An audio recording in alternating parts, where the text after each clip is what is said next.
You're listening to the radio during the collapse of the jet stream. The wind doesn't move the way it used to. I remember when the breeze came off the lake in the early mornings, soft and clean, brushing the treetops before finding its way to your skin like a promise. That kind of wind doesn't exist anymore. Now, what's left of the atmosphere moves in fits and tantrums, violent gales from the east, stillness thick as syrup from the west. The sky isn't blue, hasn't been for years. It's a bruised yellow most days, bleeding into dull gray by afternoon.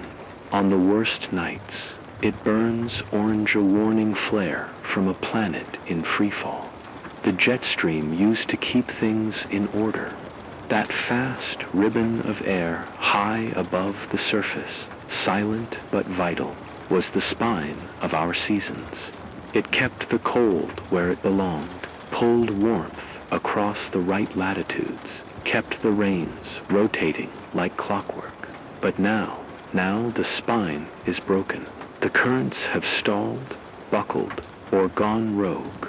Weather doesn't move. It stagnates. Storms sit over cities for weeks. Droughts don't migrate. Cold snaps come and go without pattern, stabbing across the tropics like stray knives. I'm broadcasting from what used to be western Missouri flat plains and quiet rivers. Once, now it's a desolate threshold where heat settles like ash and wind, when it shows, arrives with a taste of salt and soot. The rivers are gone. The great trees have died and collapsed inward like tired lungs. Nothing migrates anymore. Nothing moves unless it's desperate. That includes us. I've seen towns turn to salt flats, barns bleached white and curled inward like old bones. The skeleton of Kansas City sits about 40 miles to the east of here. You can still make out the steel curve of the old sports arena. If the light catches right, but the glass is long gone, the skyline pockmarked with fire damage and black mold, downtown smells like wet concrete and ammonia. There are signs of life, yes, but not the kind that comes with community. Just motion, movement, sometimes shadows. Most governments fell around year 6, too slow to adapt, too stubborn to shift. The coasts drowned. First New York vanished in pieces, then Miami like a swallowed dream. California cracked under heat and fire. Then the Midwest began to dry, crumble, warp. Tornadoes stopped touching down and started hovering, stalling like broken gears over counties until they ground everything into red-brown pulp. The climate didn't just change, it rebelled. Now, what's left of civilization is a patchwork of stubborn survivors, splinter cells of old government tech, and nomadic groups that come and go like ghosts. No central authority, no FEMA, no broadcasts beyond the desperate kind. A few satellites still hum, relaying static and faint heat maps. I sometimes pick up automated, loop-soled NASA distress signals, out-of-date weather reports, digital prayers bouncing around in the void. There are factions, though scavengers with radios and makeshift flags, survivalists who think they were born for this. Some of them run water caravans, moving from one ruined aquifer to the next, bartering information for batteries or canned goods. Others hunt people like they hunt game. You learn to avoid the ones with dogs. As for communities, there are rumors, always are. Supposedly, there's a working hydro farm in northern Minnesota. Another group deep in the Appalachians who figured out how to reroute stormwater into greenhouses. Maybe, maybe not. Hope is a luxury that can get you killed if you're careless. So we lean on caution, on silence, on narrow winding routines that keep us fed and out of sight.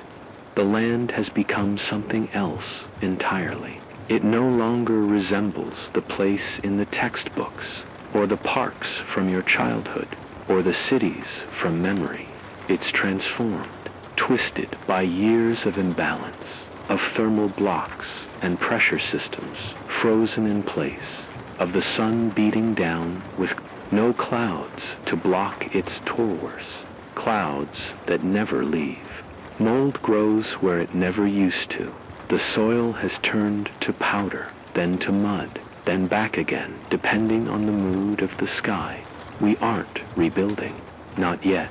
We're still hiding, still adjusting, still praying the wind moves again. And maybe it will. Maybe there's someone out there who can fix what broke in the sky. But until then, we survive in the ruins. We broadcast into the static, and we listen. I'm not sure who this message is for. Maybe you're alone out there. Maybe you've got others, tucked away in some collapsed church basement, or in a bunker beneath the hills. But if you can hear this, you're not the last one. Not yet. Just remember to seal your water tanks. Never trust quiet air. And if you see the horizon shimmer like oil on asphalt, find shelter fast. That means the heat dome is shifting, and it won't ask twice. Call me Breaker on the channels. I don't remember who gave me that name. Maybe it was someone passing through. Maybe I gave it to myself to feel more like a character than a casualty. Real names stopped mattering much after the third blackout year. I had one once, a full one, first, middle, and last, stitched into a birth certificate somewhere in a courthouse that probably burned down with the rest of Jefferson City. But now, I'm just the voice crackling through the FM dust. Breaker, signing on. Breaker, reporting whether nobody wants. Breaker, reminding you to ration your iodine pills and check your perimeter for mold bloom. Every morning, I wake up in the radio tower outside a town that doesn't have a name anymore. Just a rusted sign on the highway with the letters mostly gone. Used to be part of a college campus broadcast journalism department, I think. Concrete bunker built into a hill. Good bones, thick walls, still standing while the rest of the world buckles and breaks. The pedal generator is my heartbeat. I rigged it from an old exercise bike, scavenged out of a motel fitness center. I keep it running just long enough to send the broadcast, charge a few small batteries, maybe power the UV lights that ward off fungus when the humidity spikes. I've replaced the chain 4 times. There's a rhythm to it now. Press, grind, breathe, speak, dot, I stay alive by routine and by the sheer force of not knowing what else to do. I wasn't always a radio guy.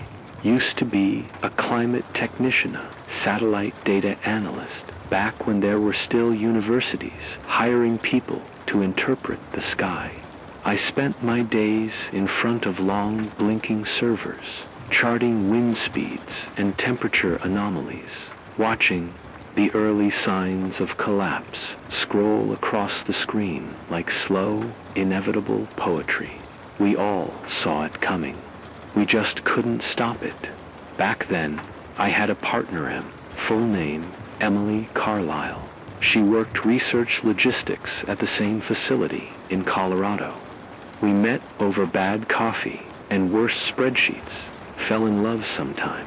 Between the second and third stormwave winters, she always believed we could turn things around, always pushing for collaboration, innovation, global coordination.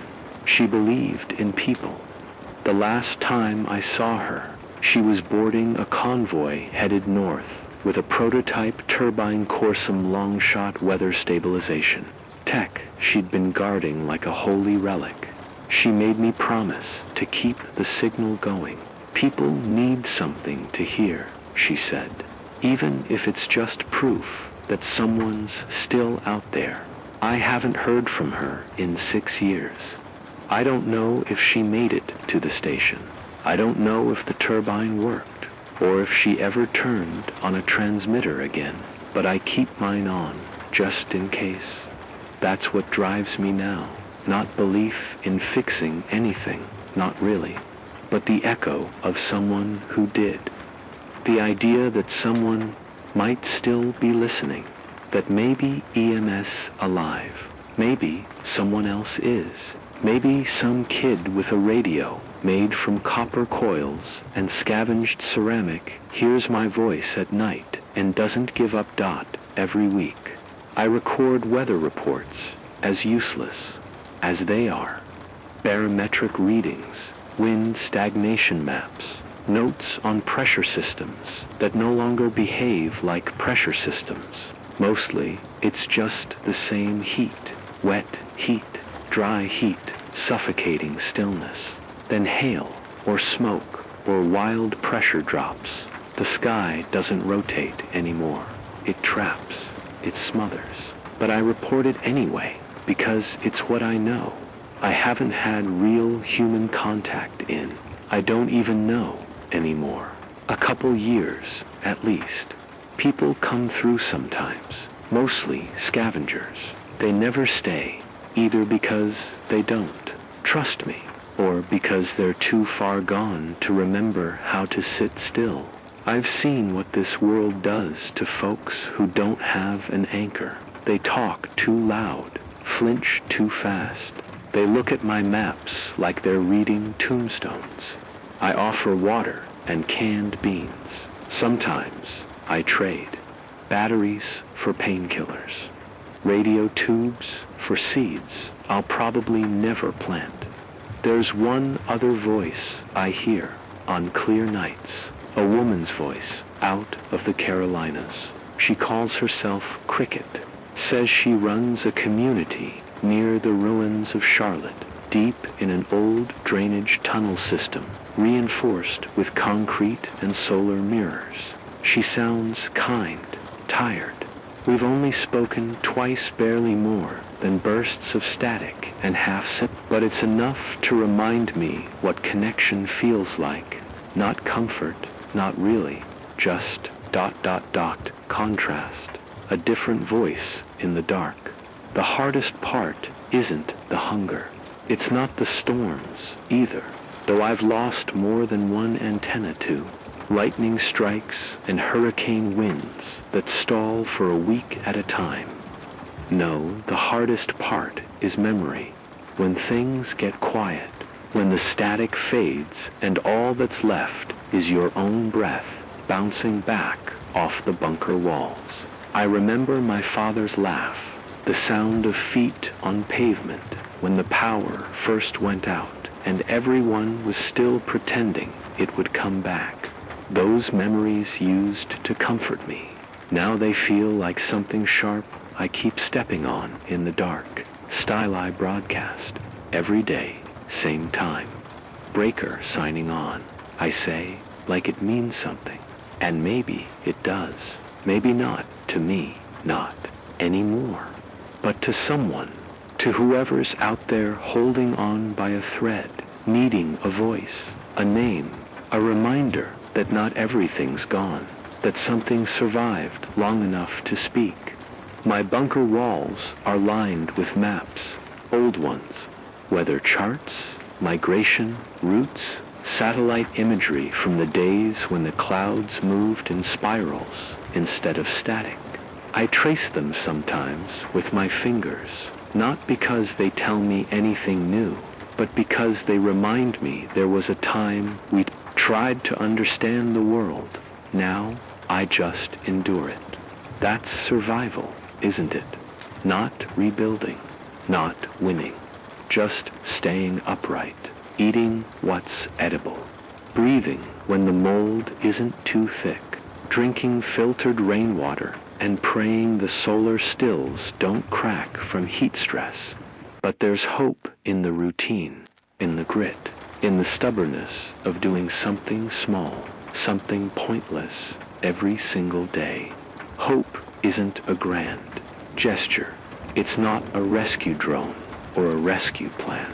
It's one man on a pedal generator talking into a microphone, hoping the air carries his voice to someone else who hasn't given up yet. So that's who I am, Breaker. Once a data analyst. Now just a stubborn voice in a broken world, sending signals into the void. And maybe that's enough. This is Breaker, coming to you from Tower Delta 4, day 3117, since the first stall in the North Atlantic jet stream. Day 3117 of waiting for the wind to move again. The climate isn't a thing that broke all at once, peeled back in layers like a rotting wall. First, the storms stopped rotating the way they used to. Then they stopped moving. Then the rivers disappeared. Then the trees. Then the seasons. We called it the long pause at first, scientists thought. It might last a few weeks, maybe a couple of months. It's been almost 9 years. The jet stream, the high-altitude air current that once divided hot and cold, wet and dry, has fractured. It's a ghost of itself now, swirling erratically or stalling in place for weeks. One region floods continuously, another never sees rain. Wind systems don't migrate. Instead, they get stuck in loops, forming permanent heat domes or freezing zones. We're locked under what they call a stationary Hypershur anomaly. That's a technical way of saying nothing moves, nothing cools. The air compresses and dries and burns. Temperatures have hovered around 117 degrees Fahrenheit during the day and only drop to the high 90s at night. No wind, no clouds, just sun-angry, hungry. Sun and moisture that vanishes before it ever reaches the ground. Water is a slow death now. I run for solar stills made from scavenged greenhouse plastic and broken aquariums. Each one gives me maybe half a liter per day on a good day. Some days I get nothing. When I first found this tower, there was a rain barrel system set up by whoever used to run the station. The barrels are cracked now, the rubber hoses dried out and splintered. I use them as planters, though nothing grows anymore that doesn't have roots to feet deep or a tolerance for alkaline soil. The water table dropped below reach 5 years ago. Wells went dry across the Midwest, the aquifers the Great Ogallala. Once the pulse beneath the plains are collapsing, the dust rises in their place, and the people leave or die. I ration what I have, one small cup for drinking, a rag soaked to clean wounds, the occasional damp cloth to wipe down equipment when the dust gets into the transmitter's guts. I've stopped washing clothes. Soap is gone. Fuel's nearly gone too, barely. The rest I turn with the pedal bike. I'm not alone in this struggle, not entirely. Last month, I had an encounter, a close one. Someone tried to take the tower. It was just after sunset, when the sky turns that burnt amber color right before. The swarms of beetles start to rise from the cracked soil. I saw the figure coming through the dust, lean, limping, dragging what looked like a homemade cart behind them. At first, I thought they were just another scavenger. Most people keep moving, don't want trouble. But this one stopped at the edge of the clearing, crouched low, watching. I turned off the radio feed, killed the lights. sat still behind the concrete wall and waited. Hours, maybe. Eventually, they tried to breach the back door rusted steel, bolted in with rebar and scavenged hinges. I let them work for a while, let them believe I wasn't there. Then I cracked the door just enough to speak. "You don't want to do this," I said. Silence. "I've got nothing worth killing for. I've got 1 can of beans and a transmission schedule. Need water." I offered them a bottle and told them to leave it at that. They took it and backed off, didn't try to get in again. I watched them disappear into the night with the beetles. I don't know if they made it anywhere, but I know they didn't want to hurt me. Not really, just desperate. Everyone is. The heat is making things worse. Every year, the crust of the earth rises higher. Asphalt bubbles. Electronics fail more frequently, and batteries don't hold charge like they used to. You can't keep seeds unless you bury them deep underground. Most canned goods have long since bloated or spoiled. The only consistent food source now is dried grains and insects, and those are guarded. There are groups out there organized, armed, always moving, raiders. I hear them on the shortwave sometimes, encrypted chatter bouncing off the ionosphere.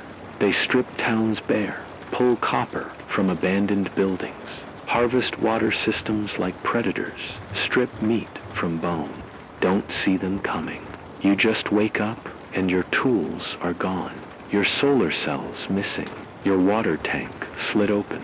If you're lucky, they leave you breathing. I've been lucky so far.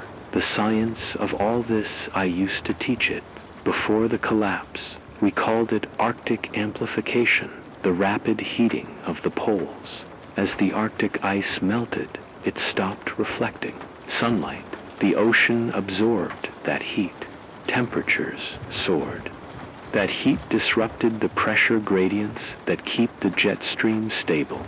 Instead of flowing fast and tight across the continent, the jet stream began to meander, forming huge loops. Those loops stalled. 1 day of heat turned into 10, then a month, then a year. The same thing happened with cold systems. Boston froze for 6 months straight. In the South, Alabama cooked under 120 degrees Fahrenheit for 92 days. Wildfires consumed 3 states at once and created their own weather. Lightning storms without rain, famine in the breadbasket, and the worst part, it's self-sustaining. The more the system breaks, the more feedback loops it triggers. Permafrost thaws and releases methane. Methane traps heat. Heat melts more permafrost. We're not in a cycle anymore. We're in a spiral. The last satellite image I pulled months ago now showed the Pacific Jet Branch snapped into pieces like frayed yarn. There's no structure left, nothing to shift the heat of storm cells. Just sit and rot over cities until everything beneath them drowns or desiccates. I've had to board up the southern wall of the tower. The last heat wave cracked the sealant and warped the steel mesh. The wall flexed. The temperature inside the comms room hit 130 degrees Fahrenheit. The equipment sweated. The system everything is harder now. Getting fuel means taking the solar cart out into open sun. 30 minutes and your skin starts to peel. An hour and you're unconscious. I wear 2 layers of old firefighter gear and keep a salt tab in my mouth, but it only slows the burn. You don't work in this heat. You endure it. There are no breaks, no winter reprieve, no rainy season. The last snow I saw fell 4 years ago during a freak freeze from a broken polar vortex. Ash Since then, just dust, just fire, just steam rising off bones, buried shallow in the dirt. This is the crisis. Not a single storm, but a broken sky. Not one fire, but a planet smoldering from every edge. Not one enemy, but entropy itself, eating through everything we built. I broadcast this not as a warning we're long past that point. I do it as a record, a journal in the wind. So, if you're listening, wherever you are, I need you to remember 3 things. The heat dome can move without warning. If you see the light shifteth, it gets brighter, sharper, like an oven preheating get underground. Use mylar, use concrete, insulate with anything you have. Never drink surface water. The lakes are toxic now. Runoff is laced with heavy metals, plastics, mold, spores. Filter, boil, filter again. If your tongue goes numb, spit it out. Trust your instincts. Don't trust the silence. Still air means pressure is building. Pressure means collapse. Collapse means something's about to break. That's all I have for now. My generator's running hot. I've got maybe 3 more days of lithium in the backup bank. This is Breaker. Still breathing, still broadcasting. Keep your water clean, your signal strong, and your shadow short. The jet stream's gone, but we're not. Not yet. Static. Wind howls faintly in the background. A breath, then the voice of the narrator, rough but steady. This is Station 47, patching in from the edge of Sector Lakebed, once known as Wisconsin. If you can hear this, you're not alone, at least, not yet. We're down to 4 gallons of clean water. That's less than 2 days' supply. Maybe less if the temperature keeps surging past 120 by noon. My generator's on its last belt, and my backup radio, the one I buried in the case of a breach, was taken by a scavenger 2 nights ago. That man didn't say a word. He just took what he needed and vanished back into the orange dusk like a ghost. I didn't chase him. I could have. I had the shot. I didn't take it. It's not mercy. It's exhaustion. I've lived through 5 years of this through the jet stream collapse, the heat domes, the food riots, the great smoke season. Every month brings a new strain on the lungs, a new shortage, a new name for the same old hunger. But this week, the balance finally tipped. The northern cloud line vanished. That was the last buffer between here and the unfiltered sun. Without that drifting wall of shade, those pale gray bodies that hung above us like a mercy curtain we're exposed to the raw sky now, the UV index has gone off the charts. In the last 3 days, I've counted 7 heat stroke deaths just along the ridge road alone. The asphalt there liquefies by noon, smells like melted plastic and burnt almonds. The sun doesn't rise anymore. It detonates. There are fewer of us now. Even the raiders are getting scarce. Used to be you could hear the thunder of a gas-gutted pickup coming a mile off, flying a red rag or bone charm off the mirror. They'd scream and shoot into the air just to let you know they were alive. Now, nothing. I passed one of their rigs 2 days back, flipped on its side like a dying beetle cooked inside. Nothing to scavenge except a single jerrycan of vinegar and an old can of beans, bloated with rust. I took it anyway. He sighs. Funny what you'll call food now. The station's roof buckled. Again last night, thermal stress fracture.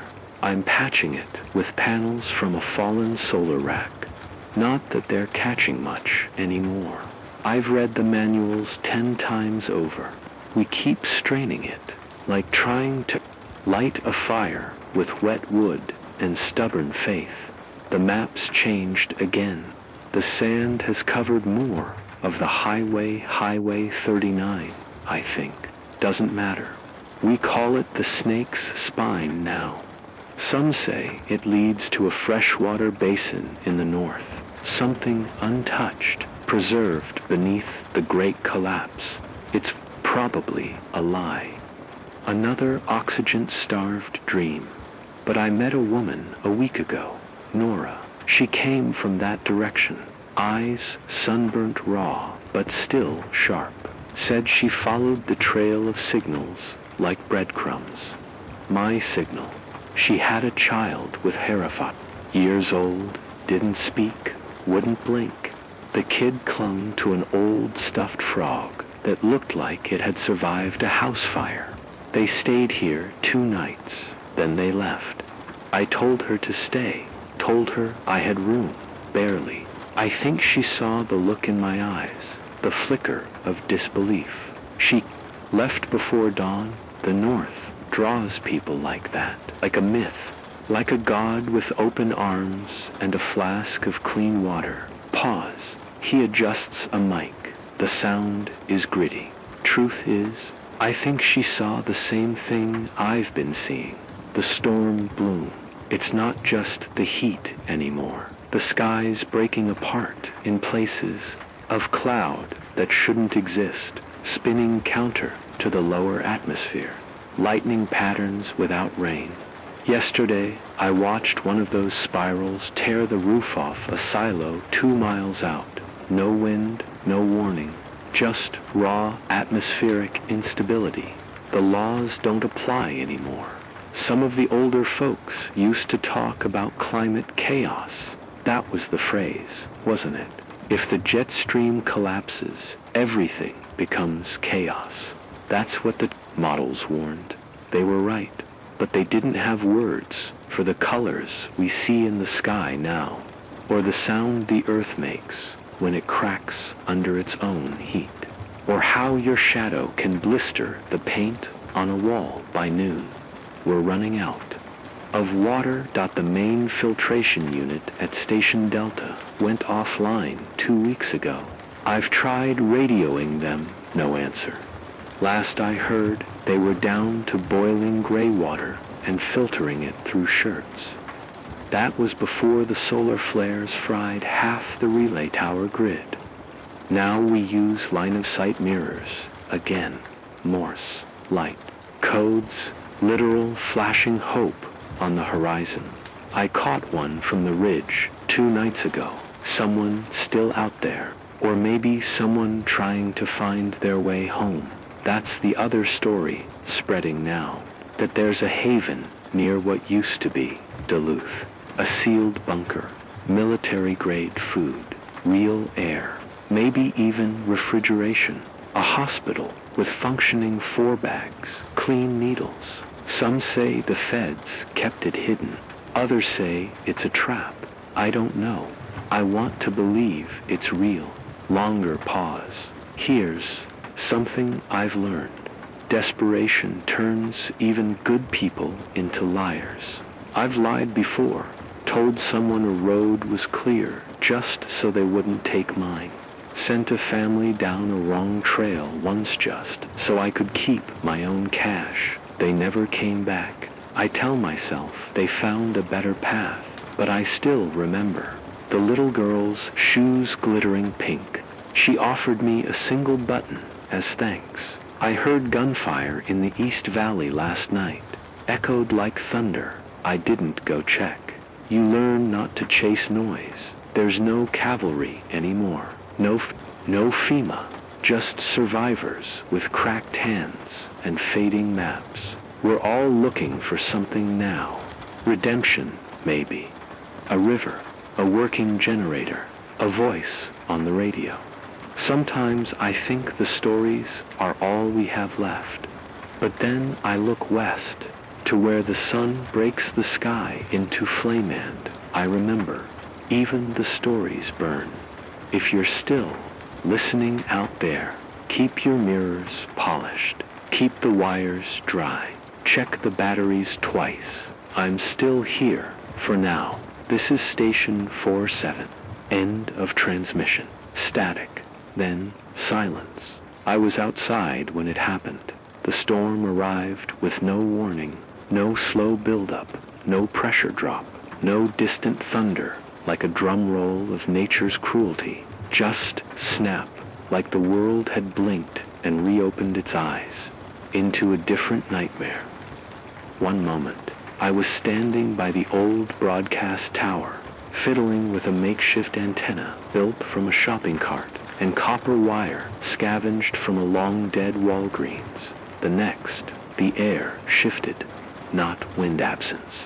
Everything pulled tight and still, like the planet itself had inhaled and forgotten how to exhale. Then came the hum, not mechanical, not the whine of wind turbines or the low murmur of machinery trying to stir. It was deeper, beneath the earth, inside your teeth, like some buried part of the atmosphere was screaming without sound. I looked west. The horizon was gone, replaced by a rolling wall of churning black, not gray, not dusty black, a pitch so dense it swallowed sunlight. It wasn't a storm. It was a curtain dropping. I remember the way my hands shook as I dropped my tools and scrambled inside the bunker. Not fear as Ignatian. That storm wasn't something you ran from. It wasn't something you prepared for.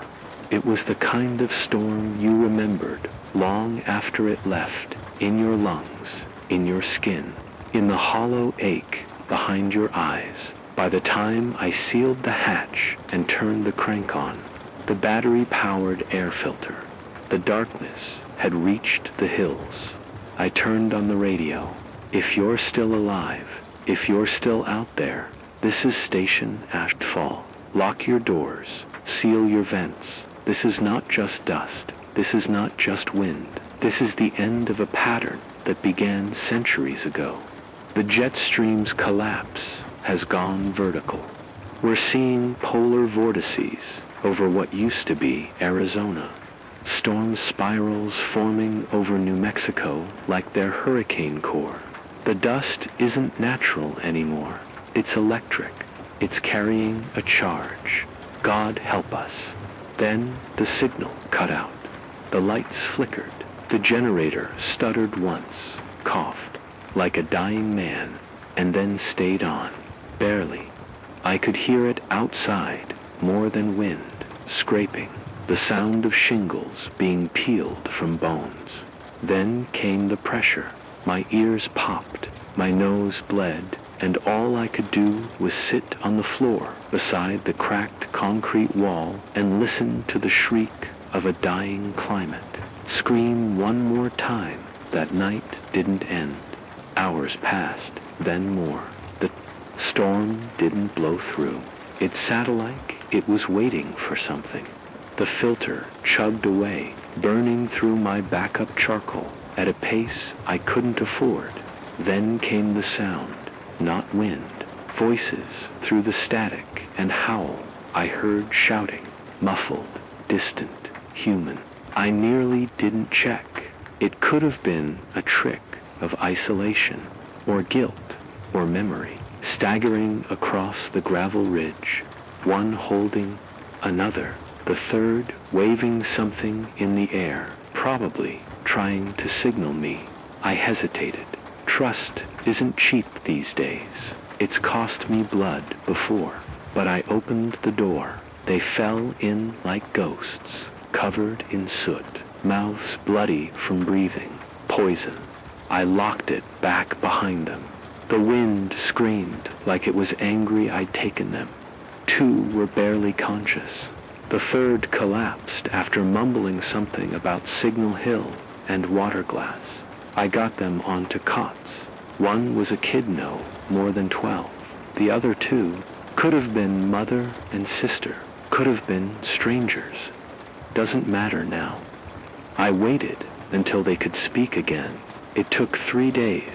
The The one who woke first, her name was Amari. She said they came from the outskirts of what used to be Tulsa. Their radio picked up my signal weeks ago.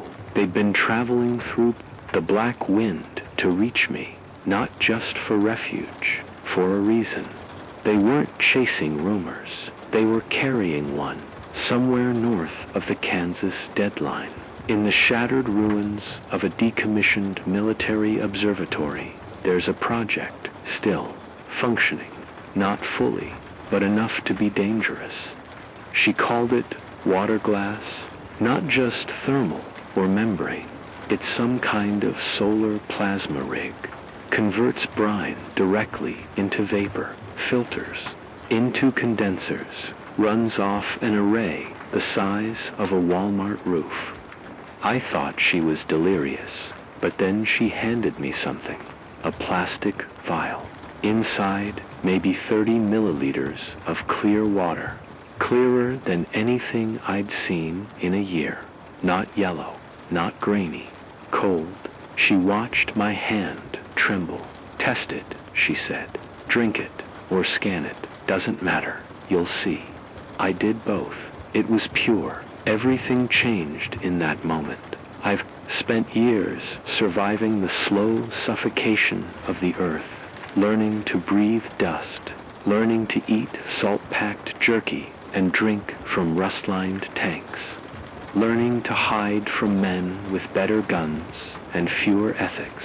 But now there was something else, a direction north, to the ruins of Signal Hill, to the remains of Project Waterglass, to the edge of what's left of this world. Of course, it wasn't. Simple dot between here and there were 200 miles of storm-hammered wasteland, roads erased, cities turned to ash and sinkholes, and worse raider factions who'd grown fat on salt and misery, who would kill for half a gallon of clean water. Leaving meant risking everything. Staying meant watching my supplies run out, and these new survivors wither into corpses on my floor. So I faced it. That moment every survivor dreads. The reckoning. I looked in the mirror-cracked square of safety glass, bolted to the wall, and asked the only question that ever mattered. Am I going to keep hiding in this hole until the storm takes me? Or am I going to walk into hell for a chance to live again? I chose. Tomorrow we move. We'll pack what's left. Ration kits, solar batteries, the last of the medical paste. I'll broadcast one final signal, one last call into the void, just in case there's another soul who might want to follow. We'll follow the old transmission towers north, avoid the black wind columns, skirt the border of the Red Scar Basin where the storms tend to swirl. We'll sleep in collapsed overpasses, move under cloud cover, drink whatever we can filter from melted hail. Amari thinks we can make it in 9 days. I give it 7. If we survive, there's a chance. If not, dash well. At least I won't die wondering this. Is Ashfall Radio signing off for now? And if anyone's still listening, if you've got breath in your lungs and strength in your legs, get moving. Head north. There might be water in the glass. There might still be hope, but don't wait too long, because the storms don't wait, and they never blow in peace. Broadcast log, entry 82, signal strength, weak but persistent, atmospheric conditions, unstable, air pressure plummeting, location, classified for safety, time, unknowable, hope, uncertain but intact. You're still listening. That means you're still alive. I'm still alive too. I don't know how. Maybe it was luck. Maybe it was timing. Maybe it was that whisper of instinct that told me to drop the antenna tower, board the windows, and retreat underground before the sky cracked open like an overripe fruit. The storm didn't just arrive, descended, a roiling, living mass of supercell fury born from the broken spine of the jet stream. You could see it on the horizon, like a rising mountain of charcoal and static, stretching beyond the curvature of the earth. And when it hit God, when it hit howled, like something ancient, waking up after 1,000 years of sleep. Hail, the size of fists punched through rooftops. Winds lifted rusted cars and flung them like toys. The ground itself seemed to pulse with pressure. The temperature dropped 30 degrees in less than an hour. Then came the flood not from the skies, but from beneath. Frozen permafrost, long dead and dry, cracked and gave up its secrets. Pockets of methane burst into the air, and old toxins seeped into what little groundwater remained. It was the worst thing I've ever lived through. Worse than the collapse. Worse than the riots in the early days. Worse than the day I lost Josie. But I survived, just barely. When I finally emerged, the world was ... different. Not better, not worse. Just shifted like it had tried to slough off its old skin and failed halfway through. Trees are skeletal now, stripped bare. The air has a coppery temps to it. Ash sticks to everything like gray snow. And there's this silence deep, unnatural. No bird calls, no insect buzz, just the occasional groan of a structure collapsing under its own rot. And my voice breaking through static. The outpost to the north, the one I gambled on, the one I crawled toward when things got bad. They didn't make it. The coordinates were real. The signal had been real. But they were already gone by the time I got there. Maybe they saw the storm coming. Maybe they didn't. The solar panels were smashed. The radio mast snapped clean in half. I found journals scorched around the edges. Names, dates, food tallies. It all stopped mid-sentence. The last log entry just said, "We heard the sky groan." It hit me harder than I expected. I don't know why. I think I'd started to believe in it. A place, a community, some remnant of order. Something better than a concrete bunker with a crank radio and canned beans. Something worth walking toward. Instead, just another ghost. Town, another name to etch into the ruins of my mind. But the strangest thing, there was water, clear, cold, trapped in a depression of jagged stone, like a forgotten spring, untouched, untainted, far as I could tell. I filled every container I had, drank until I could barely move, sat there staring at the still surface like it might vanish if I blinked. I think that's what broke me, not the storm, not the empty outpost. That pool of clean water, it was real. Something pure had survived. That was 3 days ago, maybe 4. Hard to keep time when your watch cracked and the sun doesn't rise the same way twice since then. I've been holed up in the transmission shack. It's one of those Cold War relics, buried deep in a hillside with reinforced steel walls and an emergency backup system that still hums when I crank the generator. Whoever built this place was either paranoid or brilliant, or both. One found old maps, weather charts, even a few shortwave signal codes-coded notes left behind by someone who'd also tried to make sense of the shifting winds. It's here, in this rusted tomb of forgotten science, that I realized something. The world didn't end, it just changed. And maybe, just maybe, we're the ones who have to change with it. I've been thinking a lot about Josie lately. She was always the pragmatic one, smart, level-headed. She used to call me a sentimental liability, especially when I held on to things, books, photos, scraps of paper with dumb poems on them. She was right. I kept clinging to the world, as it was, hoping it would come back if I just held on long enough. But this new world doesn't care about sentiment. It doesn't give you time to grieve, and yet grief is all I have. Grief and this voice. So maybe that's enough.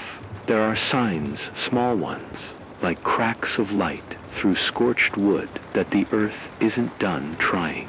A seedling pushing. Through soot, a bird print in the mud.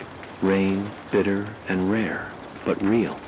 I used to think nature had given up, but now I wonder if it's just biding its time, waiting for us to get out of the way. That thought is oddly comforting. I'm still rationing. Food, still bartering with strangers over broken channels, still sleeping with one eye open, but the panic's faded into something else, something like purpose, or maybe just exhaustion. And in the middle of it all, I keep broadcasting, not because I expect rescue, not because I think anyone's listening, but because someone might be, because the signal still works, and the voice still carries. And as long as that's true, I'm not gone. We're not gone. Maybe someone in the mountains picks this up. Maybe a kid in the salt flats tinkering with an old radio rig.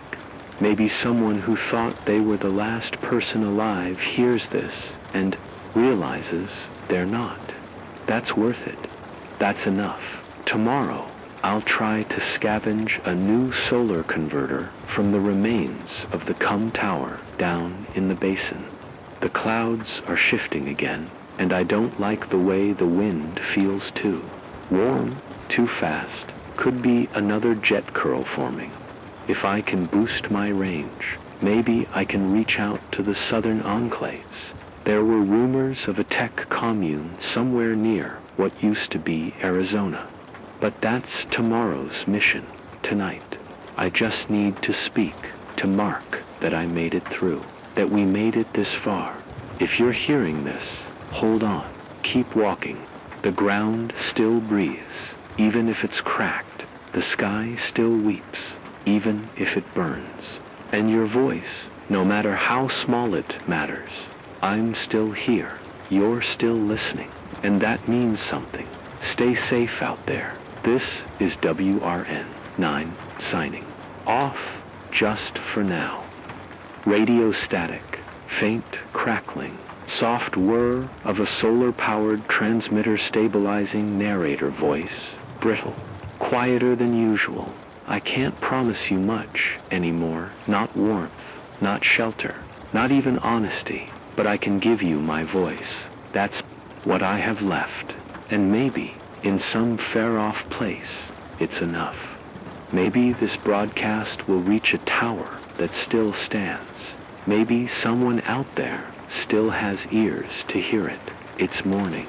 At least, I think it is. The sky's been copper gray for days, sunlight scattered like ash butt. I still count the hours. Ritual keeps you sane. So I mark time, I measure rations, and I listen to the wind, to the groan of a world trying to hold itself together. The storm that broke across the plains last week left a path of death behind it. They're calling it the Omega Cyclone, as if we've run out of names, or maybe just hope. I made it through, just barely. The outpost radio tower is intact. My gear is waterlogged, but it still hums when I ask it to. And I've got 3 cans of emergency beans, left 1 open, 2 sealed. That's a feast these days. No one's answered the beacon. No one's come down the road since the sky cracked open and lightning danced across. The ground like it was looking for names. But I saw something last night. A flicker.not metaphor. A real, actual flicker. Out toward the east just, above the bluffs where the river used to run.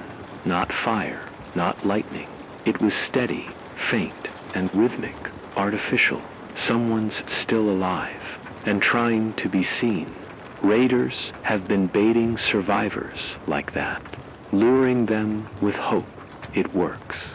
We're just animals now, sniffing out heat and light like moths with bones. But I don't think it was a trap. I've been listening to frequencies all morning, and there's a pattern. Faint Morse code bleeps in the background, slow, repetitive. They're repeating a Q3 over and over, an old Cold War code for air quality safe zones. Nobody uses it anymore, not since most maps stopped mattering, but it was drilled into us during the early evacuations. AQ3 meant breathable air, minimal contaminants, and get this water. Not poisoned sludge, not recycled urine. Water, I don't believe in miracles. Not anymore. But patterns are patterns, and that's enough to risk it. So I've made a choice. I'm going east, not tonight. The dust still hasn't settled, but by dawn, I'll carry what I can. The signal pack, the solar roll, a med kit.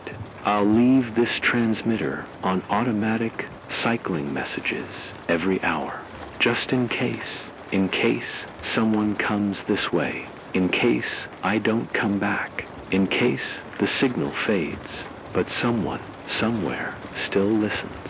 Slight static swell, then fade. You. No, I used to think survival was about strength, guns, fortresses, strategy. But that's not it, is it? It's about stubbornness. It's about choosing to live even when it doesn't make sense. Even when the air burns and the rivers boil and people stop being kind.